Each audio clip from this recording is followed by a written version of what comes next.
आज की हमारी क्लास का विषय है हुमायूं।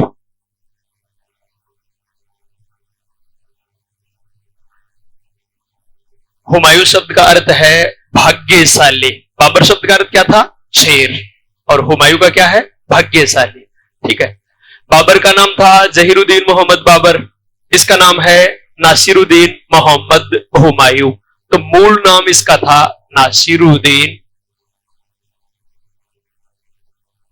नासिरुद्दीन मोहम्मद हुमायूं।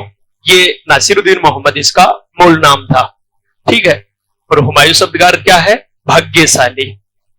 लेकिन मुगल बादशाहों में जो हम चर्चा कर रहे हैं बाबर से लेकर औरंगजेब तक, उनमें सबसे दुर्भाग्यशाली रहा था। तो आगे बात करेंगे हम। शाब्दिक अर्थ है भाग्यशाली। शासनकाल कब से कब तक होगा? 1530 से 1556 तक। हालांकि बीच में 15 वर्ष पलायन काल का रहेगा। तो पलायन काल की तो चर्चा करेंगे हम। ठीक है। तो पहले हमने चर्चा की थी हुमायूं के जन्म के संदर्भ में, पहले चर्चा कर चुके थे जब बाबर की 1507 में बाबर ने कंधार को जीता था और 1508 में हुमायूं का जन्म हुआ था। जन्म काबुल में हुआ था, क्योंकि जिस समय बाबर ने भारत पर आक्रमण किया, काबुल का तो शासक था, उसकी राजधानी काबुल ही तो थी। तो हुमायूं का जन्म, हालांकि जन्म प्राय पूछते नहीं, फिर भी याद रखना आपको, 1508 में काबुल में हुआ था। ठीक है जान। अब बाबर ने इसे, यानी पहली बात तो शासक बनने से पहले ये कहां का एक प्रकार से सूबेदार, जागीरदार या प्रशासक था? तो मूलतः ये उस समय था संभल का। लेकिन संभल के साथ साथ कुछ और क्षेत्रों का भी जागीरदार था, और वो हिसार फिरोजा। हिसार फिरोजा यानी पानीपत के बाद बाबर ने इससे पहले तो हिसार फिरोजा का गवर्नर नियुक्त किया, उसके बाद में संभल का। तो प्राय हिसार फिरोजा ऑप्शन में नहीं होता है। तो उस मूलतः कौन सा ऑप्शन में रहेगा? संभल। फिर भी ध्यान रखना है, हिसार फिरोजा भी आ सकता है, संभल भी आ सकता है, दोनों साथ में भी आ सकते हैं, लेकिन ज्यादातर आता है संभल का प्रशासक था। ठीक है। अब देखो, यद्यपि बाबर की मृत्यु 26 दिसंबर 1530 को हो चुकी थी, लेकिन इसका राज्याभिषेक, हुमायूं का राज्याभिषेक है, वो होगा 30 दिसंबर 1530 को। तो ये 6 दिन कहां गए? 6 दिन गए एक षड्यंत्र में, और उस षड्यंत्र को हम बोलते हैं खलीफा षड्यंत्र। क्या था पहले सुनना है? खलीफा षड्यंत्र। पहली बात, इस खलीफा षड्यंत्र का उल्लेख करता है निजामुद्दीन अहमद, जिसने तबकात-ए-अकबरी पुस्तक लिखी थी। तबकात-ए-अकबरी निजामुद्दीन अहमद शायद हम पहले लिख चुके हैं, उसकी चर्चा कर चुके हैं। ठीक है। तो तबकात-ए-अकबरी पुस्तक लिखी थी निजामुद्दीन अहमद ने, और वही इस षड्यंत्र का वर्णन करता है। कौन? निजामुद्दीन अहमद।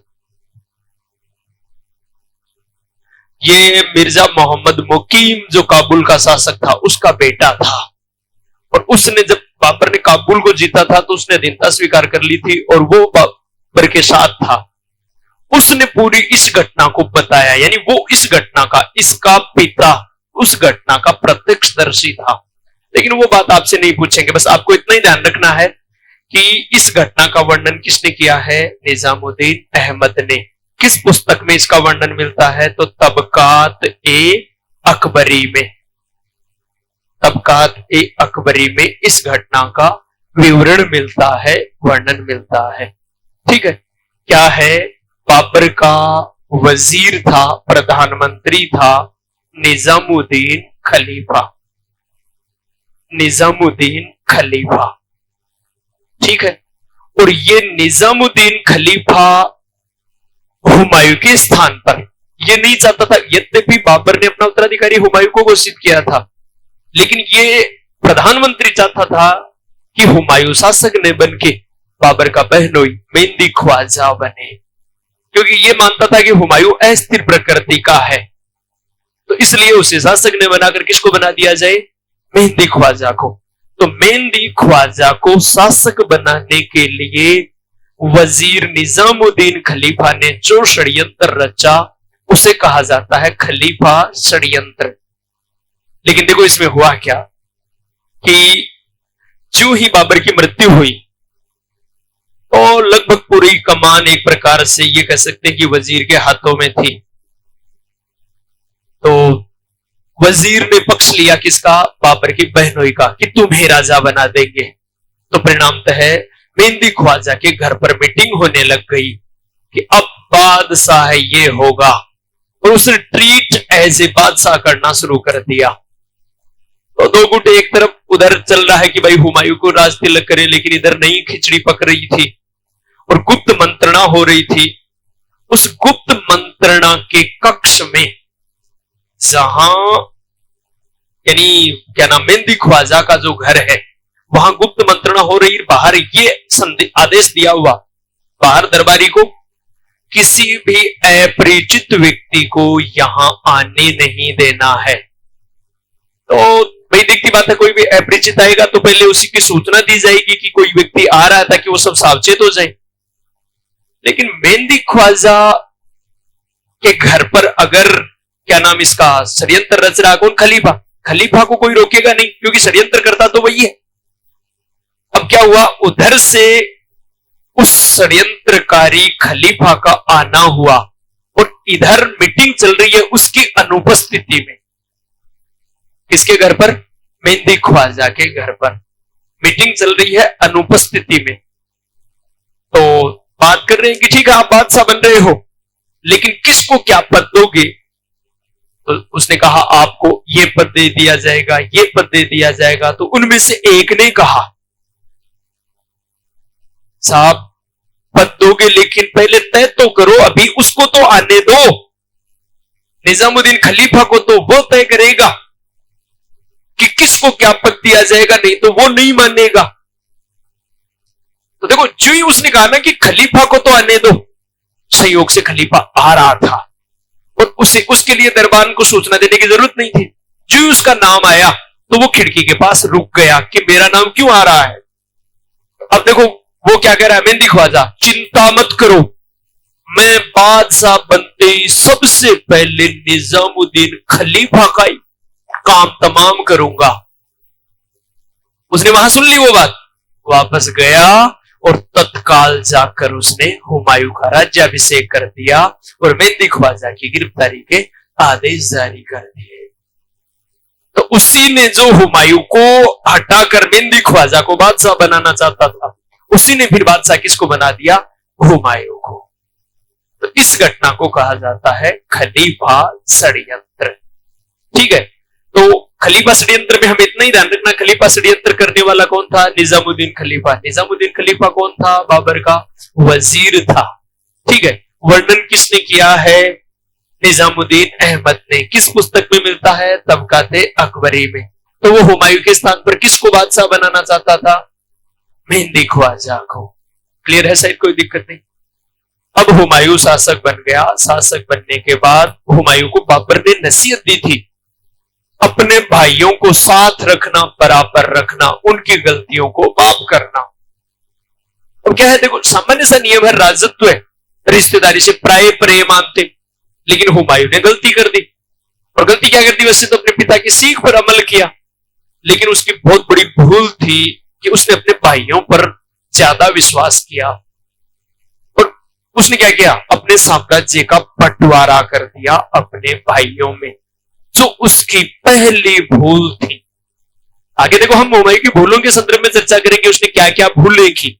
वैसे तो वो भूल ही करेगा, ढंग का कोई काम करेगा ही नहीं, लेकिन उसकी पहली भूल क्या है? अपने भाइयों में साम्राज्य का बंटवारा करना। तो किस भाई को कौन सा प्रदेश दिया? आपको बड़ा इजी वे से याद रहेगा। देखो एक तो उसका भाई है कामरान, एक है हिंदाल, एक है मेवात, वो सॉरी अस्करी। नाम हिंदाल को मेवात तो ध्यान आ गया उस हिसाब से। एक भाई है अस्करी। तो बीच में क्या है, ध्यान आ रही थी किसको कौन सा प्रदेश। तो देखो खुद हुमायूं है वो तो बन जाएगा दिल्ली और आगरा क्षेत्र का शासक। दिल्ली, आगरा, ये सब क्षेत्र इसके नियंत्रण में रहेंगे, अधिकांश भाग। तो इस कामरान को दे दिया काबुल, कंधार, मोस्टली ये प्रदेश याद रह जाएगा, कामरान, काबुल, कंधार, याद रखने में इजी रहेगा। हिंदाल को दिया मेवात और अस्करी को दिया संभल, संभल का प्रदेश। ठीक है, मेवात यानी अलवर वाला क्षेत्र, आधा अलवर और थोड़ा हरियाणा वाला क्षेत्र। तो अलवर प्रदेश भी आप यहां लिख सकते हो, अलवर क्षेत्र। ठीक है, ये प्रदेश इनको सौंप दिए। तो कई बार क्या है, मिलाने वाला पूछते हैं, तो मिलाने वाले में देखो दो भाइयों में तो आपको दिक्कत आएगी नहीं कि साम्राज्य का बंटवारा किया तो किसको क्या मिला। तो आपको पता है हुमायूं तो दिल्ली का शासक बादशाह बना है, तो इसका मतलब हुमायूं को तो दिल्ली और आगरा सीधा साग है, सिंपल सी बात है। कामरान वाला ऐसे याद रहेगा, कामरान, काबुल, कामरान, कंधार, इसका भी इलाज हो गया। फिर देखो अस्करी, मैंने कैसे याद किया, अस्करी में स है और संबल में भी स है, बाकी कोसा में भी कोई नियम, कट्ठे भी। मतलब सबसे बड़ी बात यह है कि किसी भी ना तो भाइयों के नाम में है ना प्रदेशों के नाम में है, तो इसलिए हमें अपने आप याद रह जाएगा, कहीं पर भी नहीं है। मैंने कैसे याद किया वो बता रहा हूं। तो अब एक बचता है हिंदाल, मेवात, तो क्यों तो थे भी याद करोगा भाई कुछ तो शायद मेरे ख्याल से मिक्स नहीं होगा किस भाई को कौन सा प्रदेश दिया। ये बंटवारा किया हुमायूं ने, और ये हुमायूं के जीवन की पहली भूल, बड़ी भूलों में से एक भूल मानी जाती है उसकी। ठीक है, अब हुमायूं शासक देखो, एक तो साम्राज्य का बंटवारा कर दिया, तो उसके भाई उसके लिए सबसे बड़ी समस्या है, सरदर्द है। फिर अफगान, बाबर ने अफगानों का पूर्ण दमन नहीं किया था।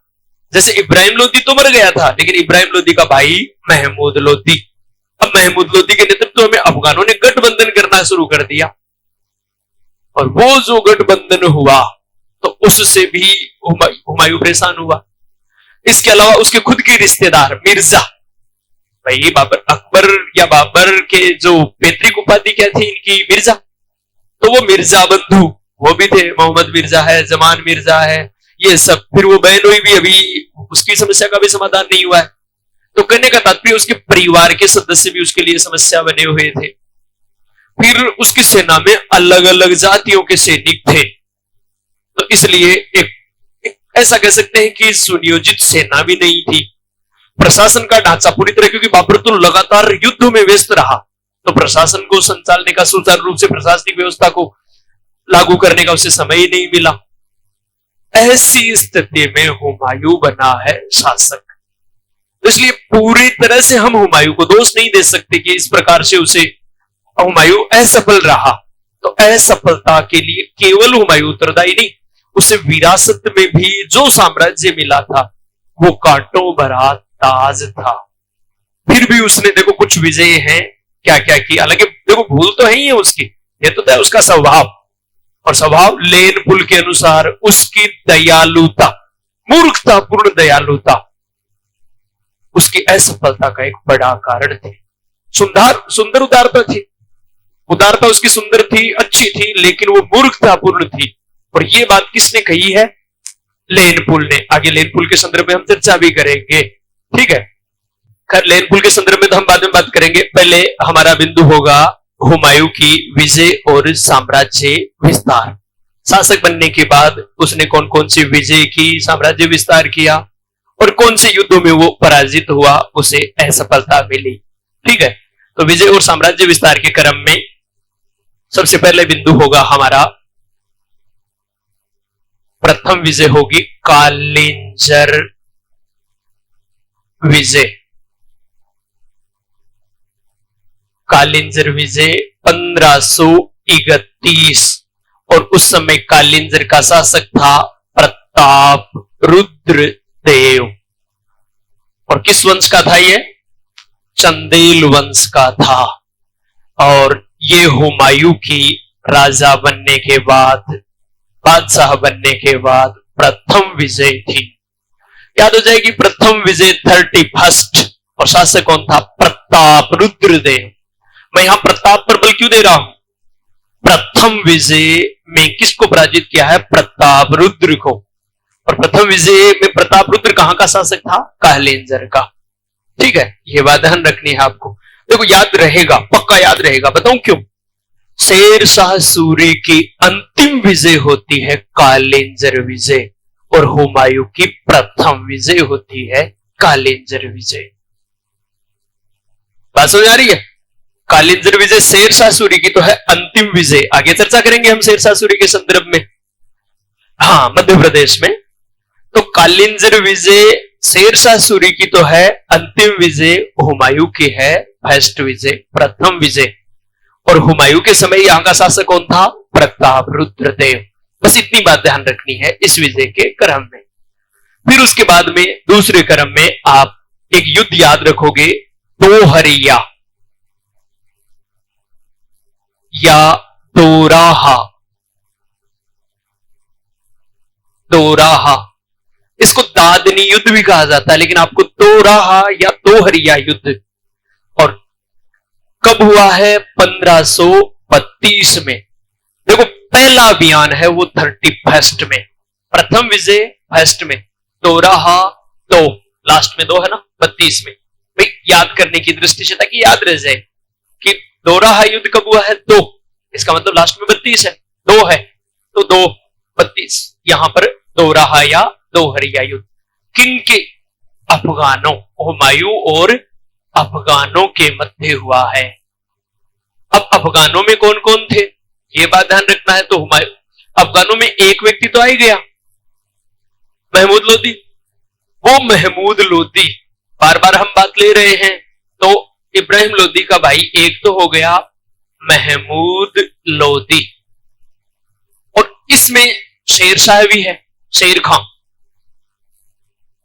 ठीक है, और बंगाल के अफगान भी हैं।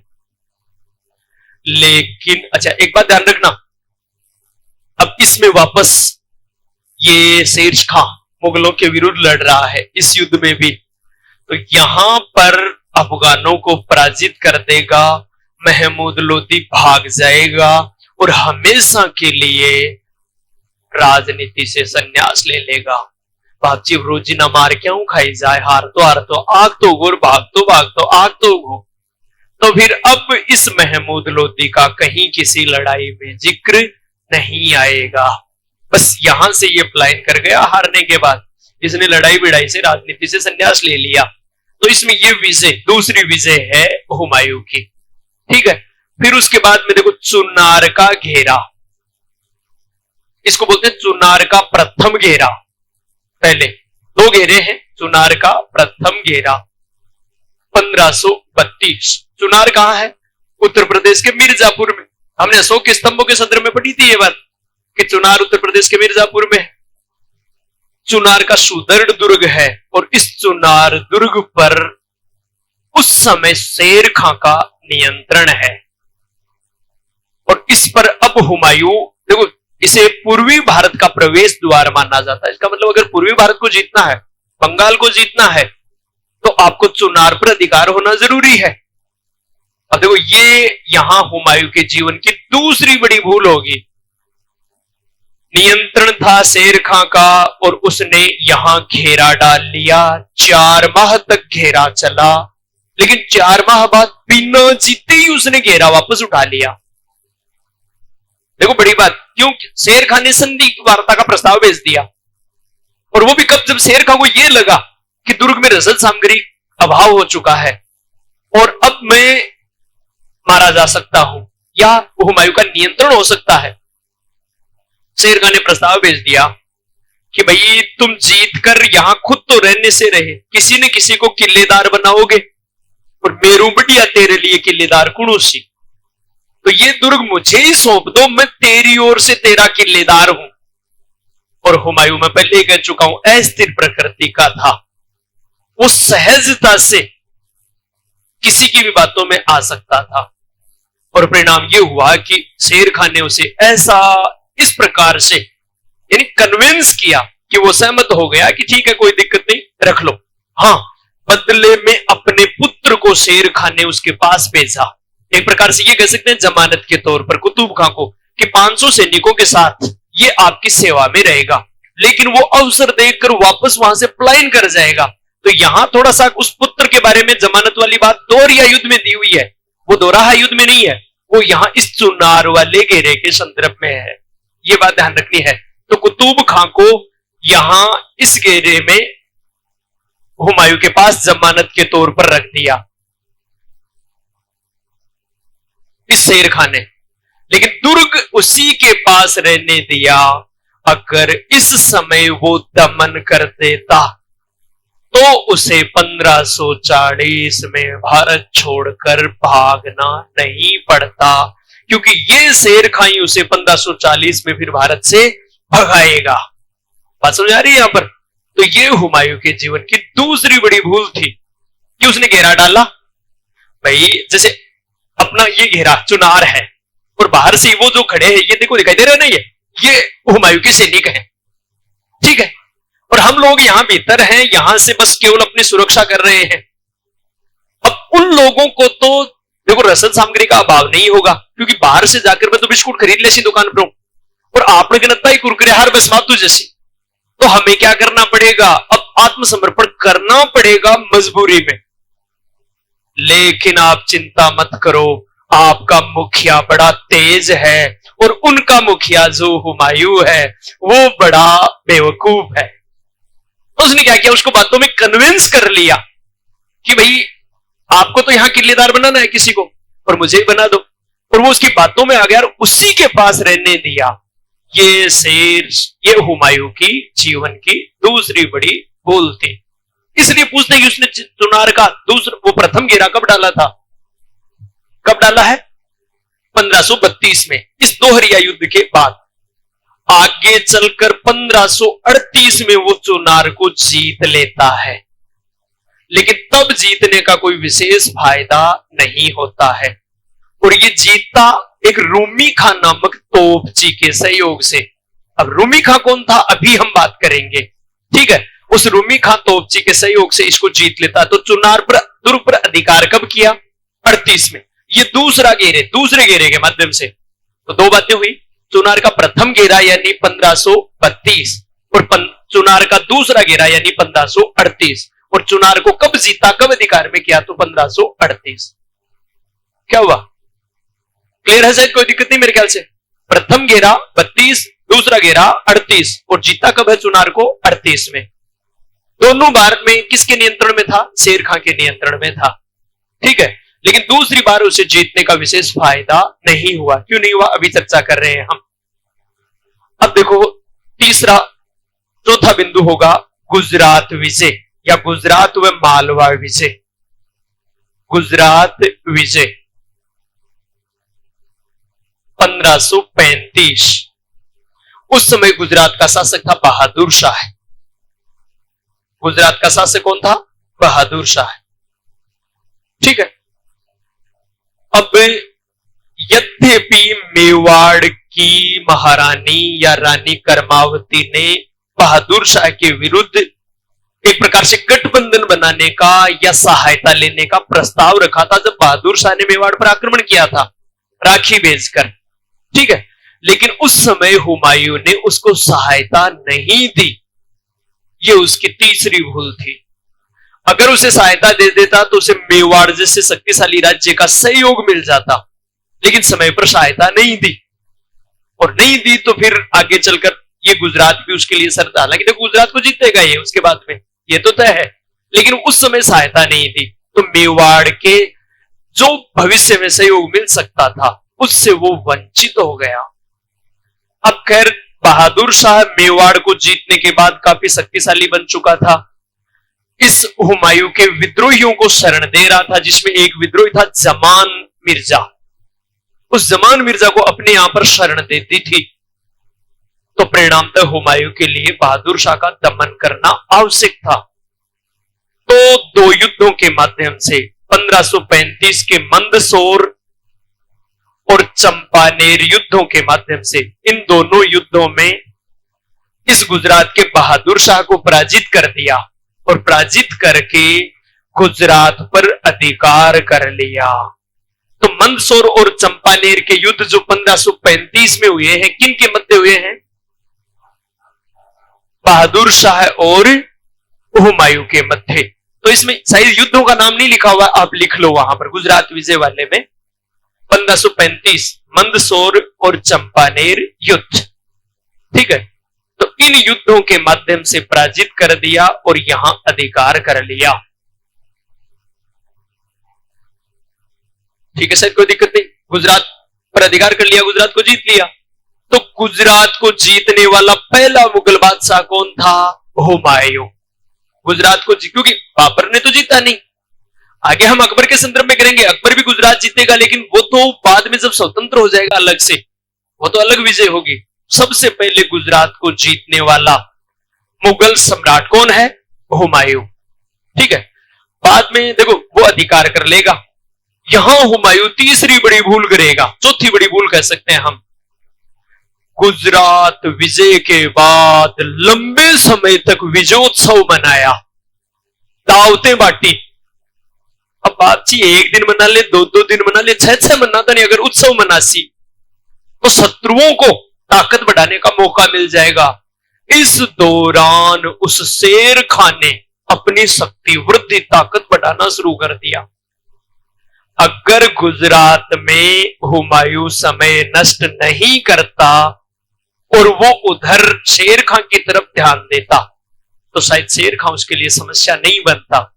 लेकिन उसने गुजरात जीतने के बाद लंबे समय तक उत्सव मनाया और बाद में गुजरात का प्रशासन सौंप दिया अस्करी को, अपने भाई अस्करी को। यह भी ध्यान रखना, गुजरात का गवर्नर किसको बनाया? अस्करी को। अच्छा, इधर बहादुर शाह में क्या हुआ, यह मैं पहले बता चुका हूं कि बहादुर शाह भागकर पुर्तगालियों के पास चला जाता है। पुर्तगाली उसे क्या करते हैं? समुद्र में डुबोकर मार देते हैं 1537 में। आगे चलकर नाव पलट देते हैं उसकी, बताया था शायद मैंने किसी संदर्भ में आपको। ठीक है, तो बहादुर शाह का तो अंत हो जाता है। लेकिन अब देखो, तो गुजरात का गवर्नर किसको बनाया उसने? अस्करी को। अब उधर जब हुमायूं अब वो शेर खां अपनी ताकत बढ़ा रहा था तो पहले तो शेर खां के विरुद्ध अभियान किया, यानी चुनार को जीता, और फिर बंगाल विजय। अगला पॉइंट आपके यहां पर लिखा हुआ नहीं है तो इसको देखो, ये लिखा हुआ है ना आपके, हुमायूं की अधीनता स्वीकार कर ली। अच्छा, इस दौरान गुजरात विजय के दौरान ही वो तोपची, मैंने कहा था ना, रूमी खां के सहयोग से उसने उस दुर्ग को जीता था, चुनार को। वो रूमी खां गुजरात के बहादुर शाह का तोपची था। लेकिन जब बहादुर शाह पराजित हो गया तो रूमी खां हुमायूं की शरण में आ गया। तो अगर आपसे कभी पूछें कि रूमी खां किसका तोपची था तो प्रारंभ में गुजरात के बहादुर शाह का, बाद में किसका तोपची है? हुमायूं का तोपची। जैसे आप बाबर के तोपची याद रखोगे, उस्ताद अली और मुस्तफा, वैसे ही हुमायूं का तोपची कौन था? रूमी खां। बात समझ आ रही है यहां पर? तो रूमी खां कहां से प्राप्त हुआ उसे? गुजरात विजय के दौरान। ठीक है, तो ये रूमी खां गुजरात विजय के दौरान उसे मिला है। और इसके अब आगे आपको लिखना है, यहां पर लिखा हुआ नहीं है बंगाल विजय, एक नई हेडिंग, बीच में जगह है तो थोड़ी सी बात लिखनी है यहां पर, बंगाल विजय, इतनी बात लिख लो बस। बंगाल विजय 1539, 38-39, बंगाल विजय 1538-39। तो मोस्टली 39 में बंगाल की राजधानी थी उस समय गौड़। बंगाल की राजधानी का नाम था गौड़। देखो, वो तो शशांक तो था गौड़ वंश का, ये यहां पर राजधानी है बंगाल की गौड़। बात समझ आ रही है? यहां पर बंगाल का शासक शशांक था, वो तो गौड़ वंश का था, और यहां इस समय बंगाल की राजधानी गौड़ है। बात समझ आ रही है? और बंगाल का शासक था गयासुद्दीन मोहम्मद शाह है। बंगाल का शासक था गयासुद्दीन मोहम्मद शाह है। तो केवल मोहम्मद शाह भी नाम आ सकता है, गयासुद्दीन मोहम्मद भी नाम आ सकता है, ज्यादातर मोहम्मद शाह ही नाम आता है। ठीक है, बंगाल का। एक बात दोबारा सुनो पहले, अगर आपसे ये पूछें कि बाबर के समय बंगाल का शासक कौन था, तब तो नुसरत शाह है। याद आ जाएगा, बाबर के समय बंगाल का पहले चर्चा कर चुके हम भाई, पिछली क्लास में चर्चा की थी हमने। बाबर के समय बंगाल का शासक था नुसरत शाह, और हुमायूं ने जिस समय बंगाल को जीता, तो हुमायूं के समय कौन था शासक? गयासुद्दीन मोहम्मद शाह। तो आप ऐसे याद करो, नुसरत शाह मोहम्मद शाह, नुसरत शाह मोहम्मद शाह, लेकिन मोहम्मद शाह की जगह यहां नाम आ सकता है गयासुद्दीन मोहम्मद शाह। बात समझ आ रही है? यहां पर इसको पराजित कर दिया और बंगाल की राजधानी घोड़ पर 39 में अधिकार कर लिया। तो देखो कब जीता, घोड़ पर अधिकार कब किया? 39 में। लेकिन उससे पहले शेर शाह बंगाल के खजाने को अपने अधीन कर चुका था और रोहतासगढ़ दुर्ग में भेज चुका था। इसलिए हुमायूं को इस विजय का कोई फायदा नहीं हुआ, क्योंकि जीत तो लिया लेकिन खजाना तो यहां पर ले लिया। खजाना शेर खां ने, शेर खां को भी देखो, मूल बात यह है कि यहां के राजा को तो बंदी बना लिया, और एक ब्राह्मण मंत्री था, उस मंत्री को प्रलोभन दे दिया, और प्रलोभन उसको देखो बड़ी मात्रा में सोना देता है, शायद 6 मन सोना इस प्रकार से देता है। वो सोना उसको दे देता है और वो पूरे खजाने पर नियंत्रण कर लेता है और पूरा का पूरा खजाना बेच देता है। फिर रोहतासगढ़ दुर्ग। तो शेर खां पहले बंगाल को जीतकर, यानी हुमायूं ने तो केवल गयासुद्दीन महमूद शाह को पीटे हुए मोहम्मद शाह को दोबारा पीटा है, और फिर पीट रो जो जश्न मनाएगा, मैं इन पीट गिरो। यहां फिर वो गलती करता है, वो जश्न मनाता है यहां। तो यहां हुमायूं और शेर खां के मध्य संघर्ष का कारण बंगाल का प्रश्न भी था, क्योंकि हुमायूं ने शेर खां से कहा कि भाई बंगाल से जो भी खजाना जीता है, जो भी चीजें जीती हैं, छत्र आदि, वो सब मुझे सौंप दो। हुमायूं ने कहा बंगाल तो मेरे नियंत्रण में रहेगा, बाकी चाहे मैं बिहार वगैरह आपको सौंप सकता हूं। इस बात को लेकर भी दोनों में संघर्ष हुआ। तो आपको यहां इतना ही ध्यान रखना है, बंगाल विजय कब की? 39 में। राजधानी क्या थी? घोड़। तो घोड़ पर अधिकार कब किया? 39 में। और घोड़ का नाम बदल कर दिया जन्नताबाद। ये बात भी ध्यान रख सकते हो आप, जन्नताबाद। घोड़ का नाम बदल कर दिया। और उस समय बंगाल का शासक कौन था? गयासुद्दीन मोहम्मद शाह है। ठीक है, इतनी बात ध्यान रखनी है। अब बात करें हम हुमायूं की शेर शाह सूरी से या शेर खां से संघर्ष हुमायूं का, वो काफी महत्वपूर्ण होगा। अब हमारा बिंदु ही होगा शेर खां से संघर्ष। देखो शेर खां से संघर्ष में वैसे तो पहले ही शासक बनते ही संघर्ष शुरू हो गया था दोहरिया युद्ध से। ठीक है, दोहरिया युद्ध से, लेकिन दोहरिया युद्ध में तो हुमायूं की जीत हुई थी। फिर चुनार के घेरे में भी शेर शाह ने अधीनता स्वीकार कर ली थी। फिर चुनार के दूसरे घेरे में भी चुनार को जीत लिया था। इसका मतलब शेर शाह के विरुद्ध पलड़ा भारी रह रहा था किसका? हुमायूं का। लेकिन अब यहां से उल्टी बात होगी, अब शेर शाह का पलड़ा भारी होगा। तो देखो क्या हुआ।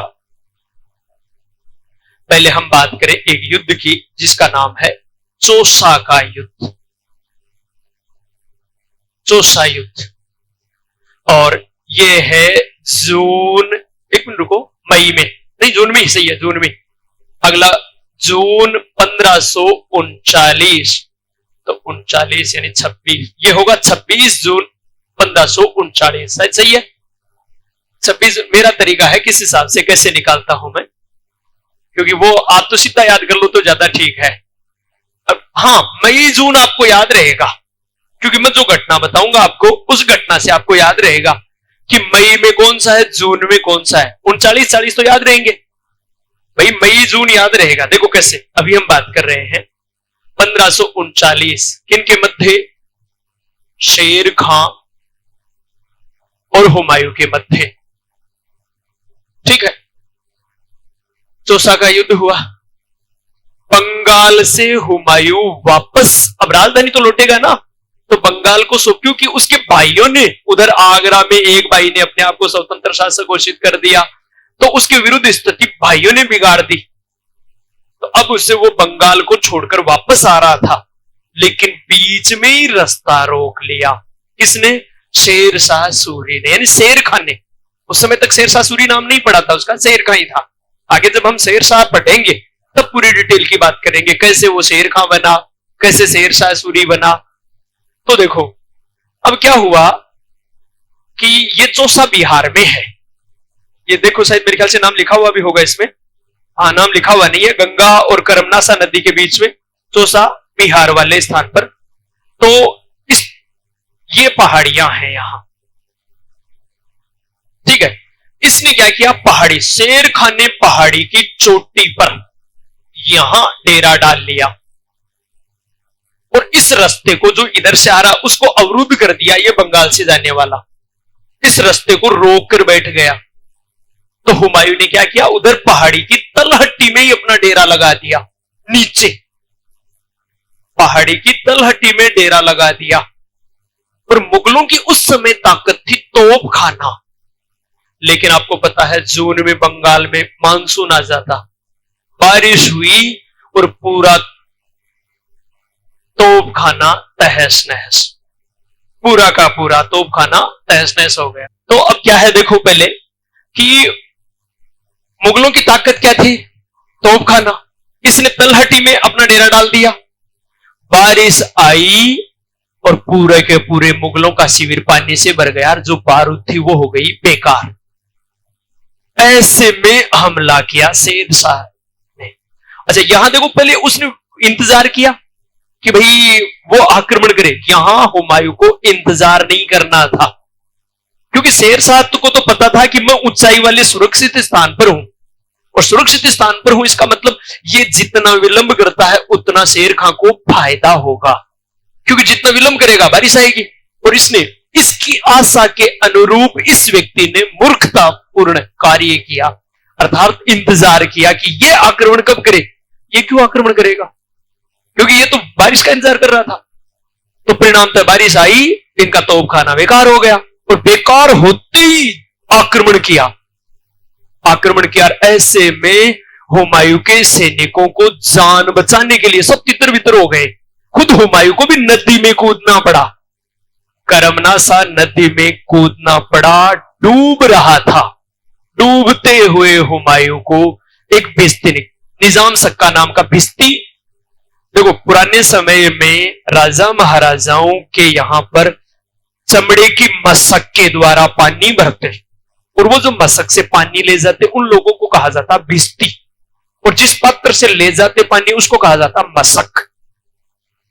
तो वो भिस्ती पानी भर रहा था कि उसने देखा एक व्यक्ति, कई व्यक्ति डूब रहे हैं बहुत से, लेकिन एक व्यक्ति जो डूब रहा है उसके हाथों में अलग कड़े कंगन वाला, वो जो यानी अलग चीजें, कड़े वगैरह हैं हीरे जवाहरात के, इसका मतलब कोई वीआईपी व्यक्ति है, तो सबसे पहले वीआईपी को बचाया जाए। तो खैर जैसा भी हो, उसने देखा कि कोई बादशाह या कोई ऐसा व्यक्ति डूब रहा है, तो उसने उसको बचा लिया अपनी मशक के सहारे। तो हुमायूं ने आगे चलकर उस व्यक्ति को एक दिन के लिए भारत का बादशाही बनाया था। किसको? निजाम सक्का को, इस कृतज्ञता स्वरूप। तो इस युद्ध के बाद में उसे बचाया है। हाँ, ये अलग अलग विद्वानों का अलग अलग मत है कि कितने समय के लिए बनाया, लेकिन उसे एक समय के लिए बादशाह बनाया, एक दिन के लिए। इस एक दिन की बादशाहत में उसने चमड़े के सिक्के चलाए थे। तो चमड़े के सिक्के चलाने वाला बादशाह तो कौन था? निजाम सक्का। लेकिन किस मुगल बादशाह के काल में चलाए गए? हुमायूं के काल में। और ये कल्पना नहीं है, वास्तविक है, क्योंकि एक सिक्का अभी ख्वाजा मोइनुद्दीन चिश्ती की दरगाह में सुरक्षित पड़ा है, निजाम सक्का द्वारा चलाया गया सिक्का।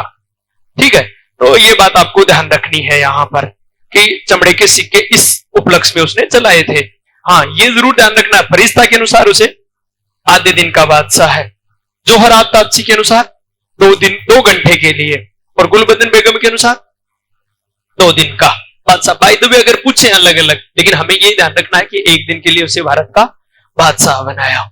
और साथ में ये भी कहा, जोहरात तापसी के अनुसार हुमायूं ने उसे ये कहा कि तुम्हारा नाम निजाम है, और निजामुद्दीन औलिया सबसे प्रसिद्ध सूफी संत था, तो मैं तुम्हारा नाम, तुमने मेरी जान बचाई है इसलिए तुम्हारा नाम निजामुद्दीन औलिया की तरह प्रसिद्ध कर दूंगा। ये बात पूछ सकते हैं किसने और किसके लिए बात कही है? हुमायूं ने निजाम सक्का को कहा है कि मैं तुम्हारा नाम निजामुद्दीन औलिया की तरह प्रसिद्ध कर दूंगा। यह बात कौन कहता है? हुमायूं। लेकिन किस स्रोत से जानकारी मिलती है? जोहर आफ्ताबची।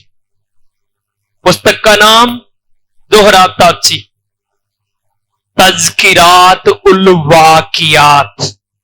जोहर आफ्ताबची की पुस्तक है तज़किरात उल वाकियात।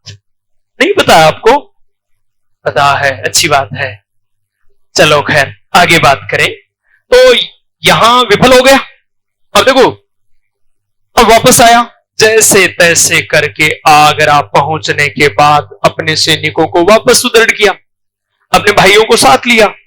लेकिन यहां अपने भाइयों से ही उसका मनमुटाव, हिंदाल से मनमुटाव हो गया, क्योंकि सेना का नेतृत्व कौन करे? हिंदाल ने कहा भाई साहब आप में योग्यता नहीं है। हुमायूं ने कहा बड़ा मैं हूं, नेतृत्व मैं करूंगा। तो परिणामतः हिंदाल तो वैसे ही हो गया अलग। अब इसका मतलब हुमायूं अकेला लड़ेगा। वापस गया इस बात का बदला लेने के लिए। और अब जो युद्ध होगा वो कहां होगा? कन्नौज बिलग्राम, बिलग्राम का युद्ध। ठीक है। और कब हुआ? तो देखो ये युद्ध 1539 में है, तो ये 1540 में। ठीक है। और अब देखो हुमायूं ने क्या सोचा? वो तो जून का महीना था, जून में बारिश आ गई और वो भी समय से पहले मानसून आ गया। अब की बार मई में भी कोई इलाज कर दे शू में, तो इसलिए मई में ही आ गया। लेकिन आलसी था, उसने वापस वही गलती की, अपना डेरा पहाड़ी की तलहटी में नीचे डाल लिया। क्यों? मई का महीना है, मई में तो बारिश आती नहीं, मई में बारिश नहीं आती, तो मई का महीना था तो वहां पर डेरा डाल लिया। लेकिन इस भाग्यशाली अर्थ वाले शासक के दुर्भाग्य से अब की बार बारिश मई में हुई है। ये देखो कितने बड़ी, इससे बड़ा दुर्भाग्य क्या होगा कि मानसून जून में भी बाद में आता, लेकिन अब की बार ये मई में है। और मई में भी मिडिल मई में, 17 मई को। देखो 17 मई को इसने क्या सोचा कि भाई पहाड़ी की तलहटी में है, मानसून आएगा जून में, और जून में भी लास्ट में, उससे पहले हम यहां पर इलाज कर देंगे इसका। शेर खां वापस ऊंचाई वाले क्षेत्र पर था, इसने तलहटी में अपना डेरा डाल लिया, जबकि यह पहले गया था। इसे ऊंचाई वाला स्थान चयन करना था, लेकिन आलसिम बाकी को नहीं, आपसे भी कहीं ज्यादा। और परिणाम यह हुआ कि अब देखो वापस बारिश आई, सब कुछ पूरी बारूद। इसलिए खुद प्रत्यक्षदर्शी इतिहासकार है कौन? मिर्जा हैदर दोगलत, जो बाबर का चचेरा भाई था। बताया था ना मैंने, अपने तारीख-ए-रशीदी पुस्तक लिखी थी। वो इस युद्ध में खुद उपस्थित था, खुद भाग ले रहा था, सेना के एक भाग का नेतृत्व कर रहा था। वो खुद उस पुस्तक में लिख रहा है। इसमें तारीख-ए-रशीदी में इस युद्ध में एक भी गोली और तीर नहीं चली, एक भी मुगल सैनिक घायल नहीं हुआ। फिर भी हुमायूं की हार हुई, शेर शाह की जीत हुई, क्योंकि बारिश आते ही उनका हौसला टूट गया कि अल्लो साहब गेल की अपन वापस होगी। तो बारिश आते ही उन्होंने लड़ने की नहीं सोची, भागने की सोची। तो हुमायूं और उसके सैनिक आगे और शेर शाह सूरी के सैनिक पीछे। इसलिए उसे तीर चलाने का मौका ही नहीं दिया, बोले तू चलासी भी आगे में भाग ले सा। और परिणाम तय है, इस युद्ध में हुमायूं की पुनः हार हुई और उसे भारत छोड़कर भागना पड़ा। ठीक है। तो ये युद्ध भी किन के मध्य हुआ है? हुमायूं और शेर शाह सूरी के मध्य। देखो हुमायूं ने इस चौसा युद्ध में शेर शाह की उपाधि धारण कर ली थी जीतने के बाद। तो इस युद्ध में तो वो शेर शाह की उपाधि धारण करता है, इसके बाद वो भारत का बादशाह बन जाता है, भारत का शासक बन जाता है। ठीक है। तो अधिकार कर लिया दिल्ली आगरा आदि क्षेत्रों पर और उसको भगा दिया। अब हुमायूं का, अब हमारा बिंदु होगा हुमायूं का पलायन काल। ठीक है, तो हमारा बिंदु ही है हुमायूं का पलायन काल। हुमायूं का पलायन काल। ठीक है, चलो खैर, तो पलायन काल कब से कब तक है इसका? 1540 से 55 तक, यानी कितने वर्ष का हो गया? 15 वर्ष का। अच्छा, तब तक एक बात ध्यान रखना है, मैंने हुमायूं के राज्याभिषेक में बाबर की मृत्यु कब हुई थी? 26 दिसंबर। और हुमायूं राजा कब बना? 30 दिसंबर। तो उस दौरान मैंने शायद 6 दिन का अंतर बोला, मूलतः वो 4 दिन का अंतर। ये बात ध्यान रखना है, क्योंकि बोलने में कई बार थोड़ी सी दिक्कत, ये बात ध्यान रखनी है। हालांकि आपसे ये नहीं पूछेंगे कितने दिन का अंतर, बस ये बात पूछ सकते हैं बाबर की मृत्यु कितनी तारीख को हुई? 26 दिसंबर को। तो वो तो याद रहेगी, क्योंकि मैंने बताया बाबर 26 दिसंबर, हुमायूं 26 जनवरी, अकबर 26 अक्टूबर, तो याद रह जाएगा। और हुमायूं राजा कब बना है? 30, यानी 4 दिन बीच में खलीफा षड्यंत्र के होंगे। ठीक है, वापस अब चले हम हुमायूं के पलायन काल में। 1540 से 55, 15 वर्ष का पलायन काल है। यहां से जो ही भागा, तो भागते हुए हुमायूं को मालदेव ने सहायता का आश्वासन दिया। ए लो मारियो कर रुक मैं तेरी सहायता कर छू, लेकिन जक्का के गेल या कोई आदमी भाग रहे, कोई गंडगड़ो या गेल पड़ेड़ो वन भी कोई लो मारियो कौन सुने, उसको ऐसी कोई बात सुनाई, उसने ध्यान ही नहीं दिया मालदेव के प्रस्ताव पर। उसका तो उस समय सीधा एक ही टारगेट था कि यहां से जल्दी निकला जाए, क्योंकि पीछे शेर खां के सैनिक थे। फिर दूसरी बात, उसके खुद के पुस्तकालयाध्यक्ष ने, देखो हुमायूं का जो साथ जाएगा वो पुस्तकालयाध्यक्ष तो था लाल बेग, लेकिन एक मुल्ला सुर्ख नाम का पुस्तकालयाध्यक्ष था। उसने ये कह दिया कि साहब मालदेव की नीयत ठीक नहीं है, इसलिए आप सहायता मत लो उससे। तो परिणामतः मालदेव के प्रस्ताव पर विश्वास नहीं किया और उसने वहां से पलायन करना शुरू कर दिया, पलायन कर दिया। पलायन में अमरकोट होते हुए, तो अमरकोट के राणा वीरसाल के यहां पर ही आपको पता होगा अकबर का जन्म हुआ था 15 अक्टूबर 1542 को। ठीक है, तो अमरकोट होते हुए वहीं पर अकबर का जन्म होता है। हरम की महिलाओं को कुछ समय के लिए वहीं छोड़ देता है और फिर आगे चलकर भारत चला जाता है ईरान, और ईरान का शाह तहमास उसे इन शर्तों पर शरण देता है, शर्त याद रखनी है, इन शर्तों पर शरण देता है कि काबुल और कंधार को जीतकर मुझे सौंपा जाए। तो हुमायूं हामी भर लेता है कि भाई काबुल और कंधार को जीतकर सौंप दूंगा आपको, क्योंकि वैसे भी भाइयों के नियंत्रण में भाई कभी काम ही नहीं है। तो एक पहली शर्त क्या थी कि काबुल और कंधार को जीतकर मुझे सौंपा जाए तो मैं आपको सहायता दूंगा। दूसरी शर्त, हुमायूं सिया धर्म स्वीकार करे, क्योंकि फारस का शाह क्या था? सुन्नी, और हुमायूं पहले क्या था? सुन्नी, यानी बाबर सुन्नी था, ध्यान रखना, लेकिन हुमायूं सिया है। इसके प्रभाव में आकर इस संधि के अनुसार फारस के शाह तहमास्प, फारस का शाह था तहमास्प। ठीक है, इसने यह कहा कि अगर सिया धर्म स्वीकार कर लो तो ही आपको सहायता दी जाएगी। तो कोई दिक्कत नहीं, उसने कहा रहूंगा तो मुसलमान, सिया धर्म स्वीकार कर लेता हूं। तो उस संधि के अनुसार इसने सिया धर्म स्वीकार कर लिया। परिणाम तहमास्प ने उसे 14,000 सैनिकों की सहायता दी, उनको लेकर उसने काबुल और कंधार को जीता और वो फारस के साथ तहमास्प को सौंप दिए। और वहीं पर उसे एक योग्य सेनानायक की सहायता मिली जिसका नाम था बैराम खां। तो देखो, फारस के साथ तहमास्प के यहां संरक्षण मिल गया, 14,000 सैनिक मिल गए और योग्य एक सेनापति मिल गया जिसका नाम क्या था? बैराम खां, जो ईरान का एक सिया मुसलमान था। और उसके सहयोग से ही उसने काबुल और कंधार को जीता था। अब इधर क्या होता है भारत की तरफ, बीच में आगे हम चर्चा करेंगे शेर शाह के संदर्भ में, लेकिन शेर शाह की मृत्यु हो जाती है 1545 में। उसके बाद इस्लाम शाह शासक बनता है, इस्लाम शाह की भी मृत्यु हो जाती है फिर 54 में।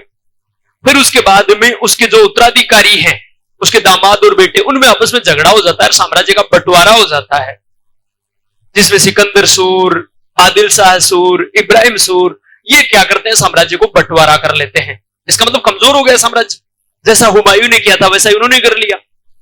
इस बात का फायदा उठाता है अब हुमायूं और वापस भारत की तरफ रुख करता है 1555 में बैराम खां को लेकर, और भारत के शाह की जो सैन्य सहयोग है उसको लेकर, क्योंकि अनुकूल परिस्थितियां हो गई भारत की तरफ इस दौरान, जब वो भारत में इधर उधर घूम रहा है उस दौरान।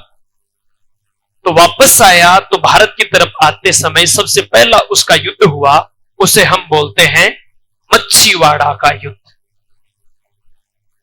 मच्छीवाड़ा का युद्ध, तारीख याद रहेगी आपको, देखो कैसे याद रहेगी, 15/5 15/5 15/5 15/5 ये मच्छीवाड़ा का युद्ध, 15 मई 1555। ठीक है, ये युद्ध हुमायूं और सिकंदर, देखो पंजाब वाला ऐसा जब विभाजन हुआ था तो पंजाब वाले और दिल्ली और पंजाब पर नियंत्रण था सिकंदर सूर का। तो सिकंदर सूर का सेनापति था तातार खां। ये युद्ध हुमायूं और सिकंदर सूर के सेनापति तातार खां के मध्य हुआ। इस युद्ध में हुमायूं की जीत हुई, परिणामतः उसका पंजाब पर अधिकार हुआ। तो इस मच्छीवाड़ा के युद्ध से किस क्षेत्र पर अधिकार हुआ उसका, पंजाब पर। फिर आगे बढ़ा हुमायूं तो खुद सिकंदर सूर से युद्ध हुआ, ये तो सिकंदर सूर के सेनापति से युद्ध है, और अब सिकंदर सूर के उस युद्ध को कहेंगे हम सरहिंद का युद्ध, सरहिंद युद्ध। और यह युद्ध हुआ 1855 है, 1822 जैसी, और यह मई में हुआ था, यह जून में है। तो ये 15 मई 1555, ये 22 जून 1555। ठीक है भाई, ये 5/5, ये 2/2, मैंने जैसे याद किया उस हिसाब से बता रहा हूं। तो 15 मई 1555, ये 22 जून 1555 को हुआ है। किनके मध्य, हुमायूं तो है, अब खुद सिकंदर सूर है यहां पर, सिकंदर सूर। ये लो साहब, इस युद्ध में सिकंदर सूर को पराजित कर दिया और पराजित करके खुद शासक बन गया, यानी दिल्ली का शासक बन गया पुनः कौन, हुमायूं, और वापस दिल्ली पर अधिकार कर लिया है उसने 23 जुलाई 1555 को।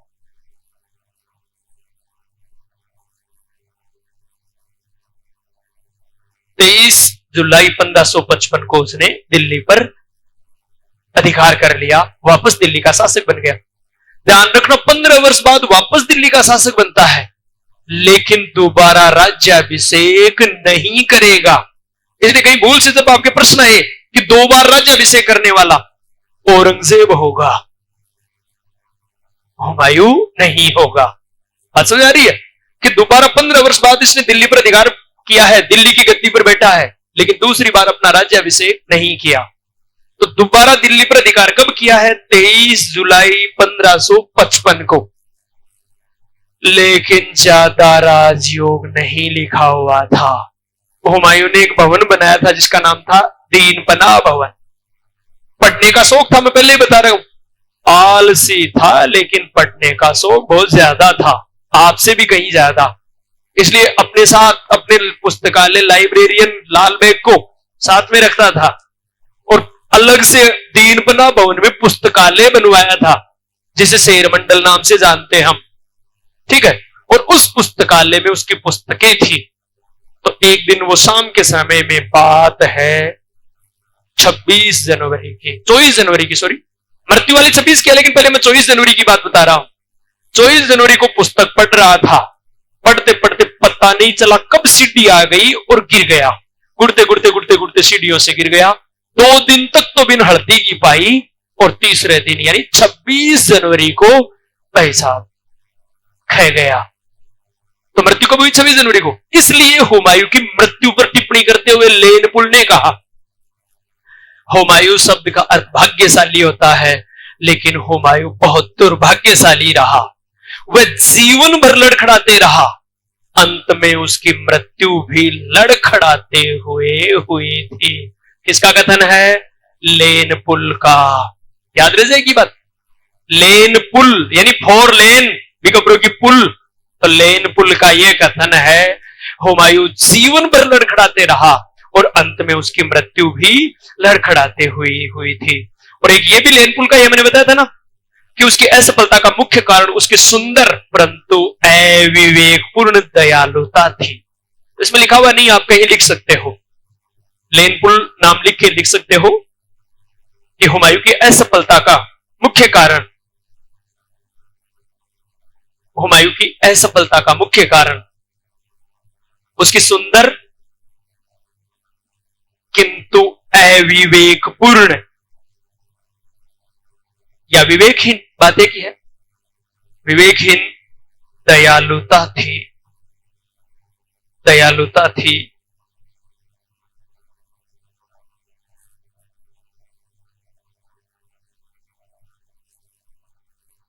लिख लिया क्या? उसकी असफलता का मुख्य कारण उसकी सुंदर परंतु अविवेकपूर्ण दयालुता थी। कि उसकी दयालुता, वो उदार था, लेकिन आवश्यकता से अधिक अगर कोई व्यक्ति उदार होगा और वो भी चालाक व्यक्तियों में उदार होगा, तो निश्चित रूप से चालाक व्यक्ति उस व्यक्ति का फायदा उठाएंगे, यह तय है, और उसके पतन के कारणों में से एक होगा। तो ये किसने कहा है? लेन पुल ने। ठीक है, तो लेन पुल के अनुसार उसकी मूर्खतापूर्ण अच्छी उदारता उसके पतन का मुख्य कारण था। ठीक है, शायद कोई दिक्कत नहीं। अब देखो, हुमायूं ज्योतिष में बहुत ज्यादा विश्वास रखता था। 12 राशियों के अनुसार उसने मकान बना रखे थे, वो अपने महल कमरे बना रखे थे, 12 राशियों के अनुसार कपड़े पहनता था, ज्योतिष के अनुसार चलता था, लेकिन कभी ज्योतिष ने उसका साथ नहीं दिया। ये भी बड़ी बात है। और फिर भी मतलब उसके बावजूद भी लोग कई बार इन चीजों में, हालांकि मैं ये नहीं कह रहा हूं कि ये चीजें होती नहीं है, होती होंगी, खैर होती भी है शायद मेरे ख्याल से, और मैं खुद अंधविश्वासियों में से एक हूं, क्योंकि ये बात अगर कहूं कि भाई इस चीज को, लेकिन एक थोड़ा सा इसको सीमित दायरे तक ले जाया जाए तो वो ज्यादा ठीक रहेगा। बाकी हर बात में हम इन चीजों पर निर्भर रहे वो थोड़ी दिक्कत वाली बात है। चलो खैर, हुमायूं की मृत्यु के बाद काफी दिनों तक, शायद 17 दिन तक उसके शव को, यानी उसकी मृत्यु की बात को छुपाए रखा गया था, और एक हुमायूं का हमशक्ल था, उसको दिल्ली की गद्दी पर बैठाया गया, शासक बनाया गया, और बाद में फिर अकबर का राज्याभिषेक किया गया था। तो खैर ये बात रही हुमायूं के संदर्भ में। ठीक है, अब अगली क्लास में अपनी चर्चा होगी शेरशाह सूरी के संदर्भ में। तब तक के लिए जय हिंद, जय भारत।